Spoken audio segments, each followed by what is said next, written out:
Bəs sonra? Sonra tutaq ki, sənə yuxarıdan göstəriş gəlir ki, rayon ərazisində sən bir park tikməlisən. Sən o parkı necə tikəcəksən?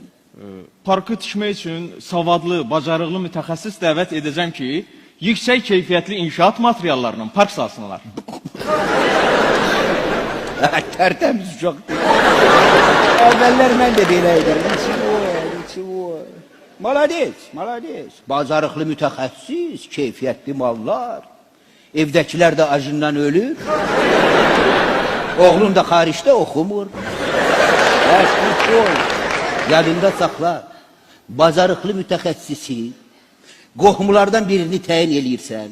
O da gedir ucuz, keyfiyyətsiz Kitayski mallardan parkı tikir. Astere gelir, yoklama gelir, hamı qəbul edir, ama eşk olsun, qışqırır, ifsiyo. Bir aydan sonra senin parkın dağılır, sen onu başlayırsan təzdən təmir eləməyə, bax beləcə, həmin o park ömürlük senin ailəni dolandırır.